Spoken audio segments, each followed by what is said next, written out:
자연신앙은 바로 해수 관음, 수유 관음 뭐 이런 식으로 많이 된다 그랬죠.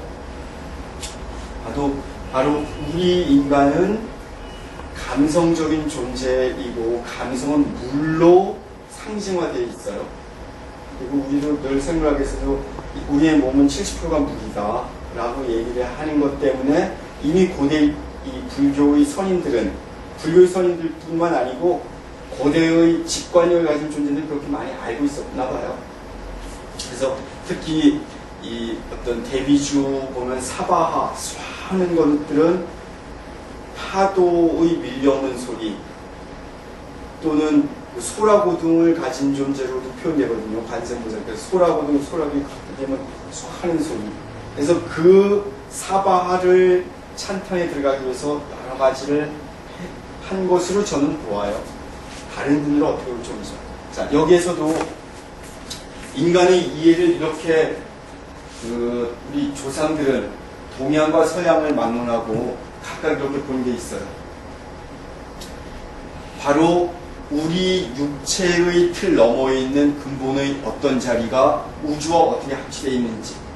자, 이거는 서양의 그 어스트롤로지, 점성술에서 드러나는 도형인데, 여기 있는 요것들은 12별자리들에 대한 상징적 기호죠. 상징과 기호, 도상들은 좀 더 다르다 그랬어요. 제가 아까도 해석하기를 잠깐 했지만 어떻게 우리가 인식할 거냐, 어떤 대상을 받아들일 거냐, 그리고 이것들을 시각화 시켜놓은 정보들이죠. 그리고 이것들이 인체 내에 각각 어떻게 배속되는지를 표면적으로 그려놓은 거예요.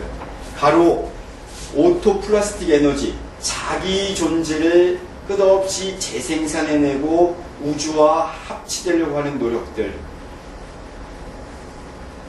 새벽 개송의 아금청정수 변이감노다를 선언하는 그 자리에도 똑같이 이것이 그대로 드러나 있는 거예요, 사실. 자, 요건 동양, 서양 쪽이었다면 동양의 분들도 마찬가지예요. 이 한 인간의 모습에 많은 어떤 퍼즐들처럼 들어가 있는 것들은 다 하나하나의 만다라들이 그려져 있어요, 사실. 그리고 여기에서 이제 인간의 모습을 제외해 본다면, 여기에서도 인간의 모습을 그대로 빼버리면 우주도죠. 밤하늘에 비친 별들이 어떻게 있는지를 여기 약화시켜낸 거지만, 여기서도 인간의 모습을 배제해 놓는다면 거대 어떤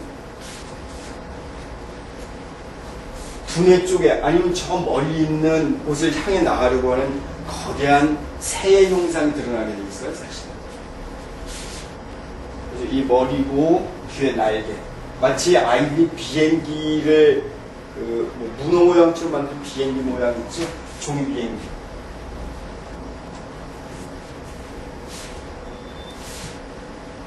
그래서 우리는 이런 도형들을 볼 때, 근데 우리 내면은 이미 알고 있어요. 이런 감성, 보면 뭔가, 이 그림 속에는 뭐가 내재되어 있다라고. 근데 이것들이 이제 그 인식화 시켜내는 틀들이 부족해서, 또는 그냥 이런 것들도 설명을 잘 안 주고 막 넘어가기 때문에 그런 거거든요. 그래서 이 도형들은 나중에 그 인도 대륙에서도 그 만다라가 어떻게 변형에 대한, 미미크리의 첫 번째 요소가 변형이라고 했는데, 변형에 대한 상징으로 이해되는지를 보여주는 거예요. 다시 말해서 주술과 종교의 차이는 방향이 역방향으로 되어 있을 뿐이에요.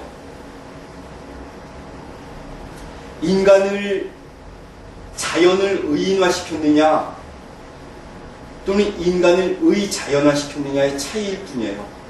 방향의 차이. 창을 저쪽을 향해 던질 거냐, 날 향해 찌를 거냐.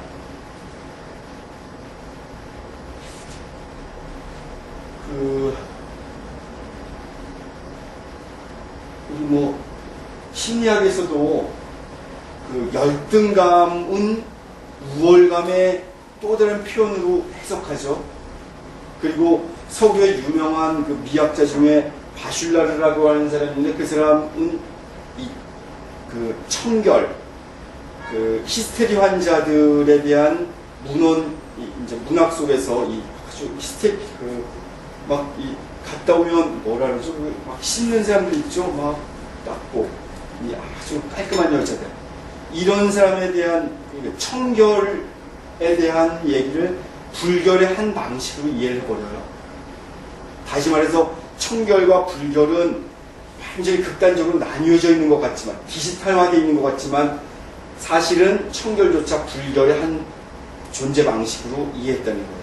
열등감과 그 우월감도 분리되어 있는 의식이 아니고 하나의 방향만 바꿔져 있는 그 심리 상태로 본 거예요.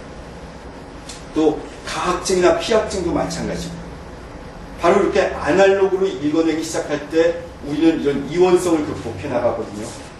이원성의 극복이야말로 부처님께서 얘기했던 핵심적인 이야기고, 디지털화를 거부하는, 그리고 우리 신신명에서도 첫 구절이 유형간택 얘기하죠. 그래서 뭐 좋다 싫다는 이런 판단 분별을 넘어서는, 그래서 절집에서도 그런 망상 피우지 마라, 분별심 갖지 마라 라고 계속 얘기하잖아요. 그래서 분별심이야말로 망상이라고 자꾸 얘기했던 거거든요.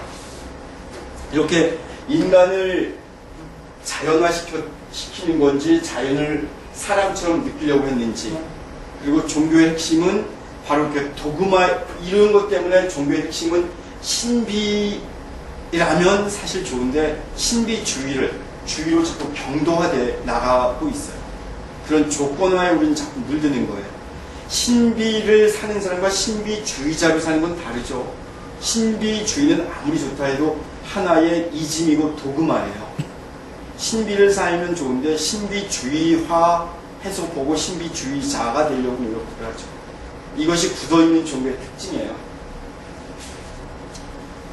자, 이제 여기서는 더 놀라운 그림들을 좀 보여드릴게요.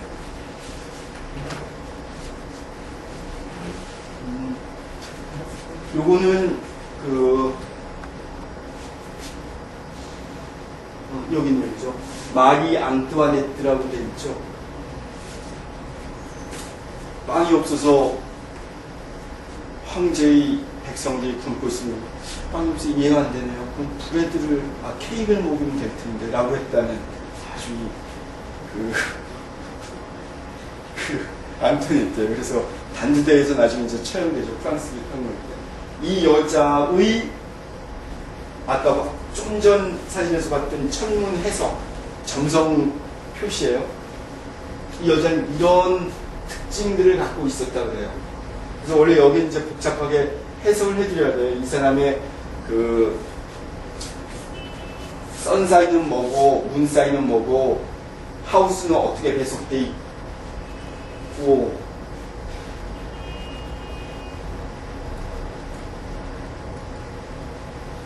각각 이 여자는 어센딩 포인트는 어디고, 디센딩 포인트는 어디고, 노스 노드는 어디로 가 있고, 사우스 노드는 어떻게 가 있고, 이런 것들 토대로 이 여자는 이러이러한 삶을 살게 돼 있는 어떤 태장계 만다라는 이렇습니다라고 보여주는 거죠.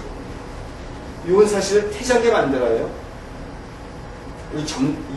이렇게 보면 뭐 사주명이나 이게 정이다, 왜 그걸 하느냐 그러지만 사실은 한 존재의 태장계 만다라고, 이것들이 각 개개인의 태장계 만다라들을 보고 금강계 만다를 이해시켜주는 것.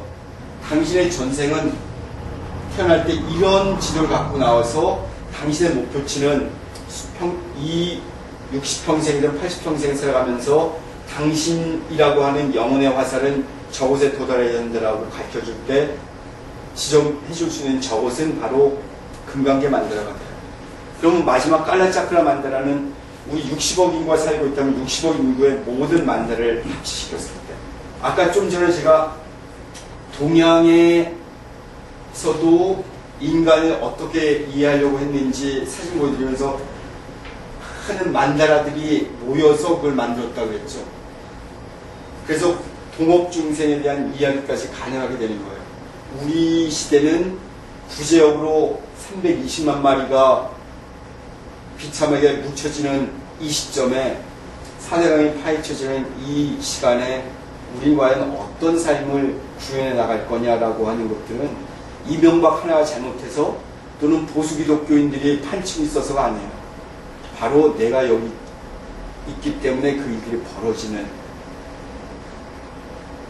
만화경을 펼쳐 보여주려고 우주는 오전부터 우리에게 이것들을 보여주고 있고, 우리는 사실은 우리의 태장계는, 우리가 태어날 때 우리의 내면의 어떤 의식은 2011년 2월에는 이것들 보라고 알려줬어요. 근데 우리 눈은 다 제각기 볼 뿐이죠. 그죠? 뭐 청와대 근처 가끔 거기 들어가시면 거기 있으면 이명박이 잘 되면 좀 좋잖아요. 그죠? 또 이명박으로부터 탄압받는 누가 있으면 저 빨리 없어졌으면 좋겠다고 생각할 수도 있고. 그래서 세상을 보는 놀라운 시각들, 이런 새로운 인식은 바로 새로운 감성을 토대로 가능하다는 거. 우리 4대 얘기하죠. 지수화풍. 그죠? 이 표를 읽으려고 해서 가진, 여기 보세요. 이게 지수화풍 있죠. 그죠? 그대로. 이걸 보면서 이게 이게 만다라가 아니라고요. 여기 지수화풍이 들어있는데요.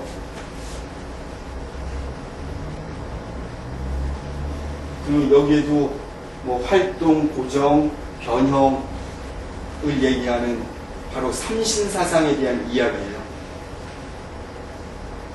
그래서 우리 말 속에도 세 가지 이치를 잘 알아야지 삶이 평탄하다 그러죠. 그 세 가지 이치를, 그래서 어떤 이치죠? 머리, 허리, 다리의 이치를 가지고 설명해 주죠. 그죠? 그걸 얘기해 주는 거예요. 우리 머리의 활동적인 새로운 세계를 인식하는 그 능력들, 그리고 머리와 다리를 고정시켜준 허리, 다리는 어때요? 끝없이 새로운 곳을 향해 나가게 돼 있죠. 그죠? 그래서 이 여자 마리 앙뚜아네트는 이런 삶을 살게 과거의 업식이 이렇게 이루어지는 걸 보여주는 거예요. 그리고 이것들을 다시 서양적으로 볼 때는 이렇게 되지만 동양적으로 아까 많은 만다라를 통해서 보여준 것들은 계단처럼 돼서 거대하게 목표를 향해 날아가는 새의 모양으로 다시 변형시킬 때 이런 식으로 적조해 나가듯 마치 탑을 쌓아나가는 많은 퍼즐들을 가지고 거대한 새를 만들어 나가는 것처럼 이런 식으로 다시 만들어줘. 자, 그럼 이 오른쪽에는 28개의 인장이 지금 나와 있어요. 이거는 그 서구의 마법 전통 속에서 발견되는 그 어떤 책, 괴티아의 서라고 그래요. 저도 이건 뭐 원전을 찾아보지 못했고 이것들에 대해서 설명해 놓은 책이어서 자신있게 이 부분 설명을 이 괴티아라고 하는 책을 직접 설명해 드릴 수는 없는데, 이 괴티아의 서에 괴티아의 악령의 서라고 그래요. 다시 말해서 어떤 억압시키려고 하는 힘들은 이런 형태로 드러난다는 거죠. 28개의 악령의 형상. 그래서 이것들을 어떻게 통제하느냐, 다시 말해서 참되게 우리가 기쁘게 살아가기 위해서는 이런 28개의 족쇄들이 우리를 억압하고 있다면 이걸 넘어서기 위해서 이걸 연구한 책이에요. 괴테의 악령에서는. 자, 여기에도 보면 아주 어떤 상징적인 도형들, 만다라의 기본 패턴인 원형, 그리고 내면에 어떤 반복되고 있는 어떤 문양들이 계속 나오죠. 그렇죠?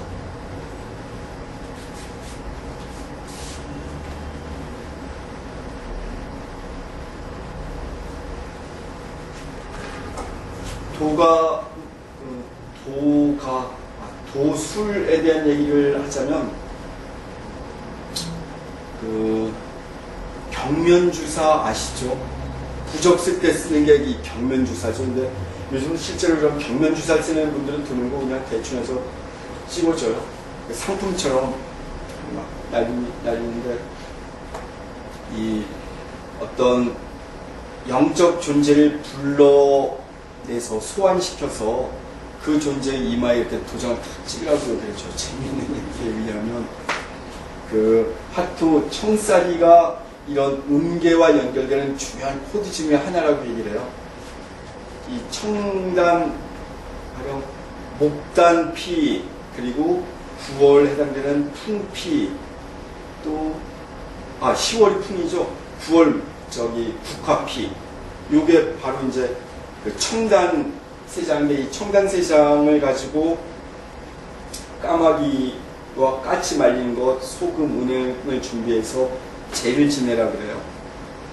그럼 보통 이제 제를 지내고 만일, 내가 21일 기도가 마친 날을 만일 가득 찰 만찬으로 해서 이제 기도 정성이, 그때 되면 그 어떤 독특한 자연현상이 나타난다 그러면 우리는 이제 그걸 쉽게 뭐 그냥 자연현상을 잘 보지 않고 넘어가는데 그것들 느낄 수 있다 그래요. 그럼 그날 자정에 그 자기 나름대로 이런 인장을 파서 기다리고 있는 거예요.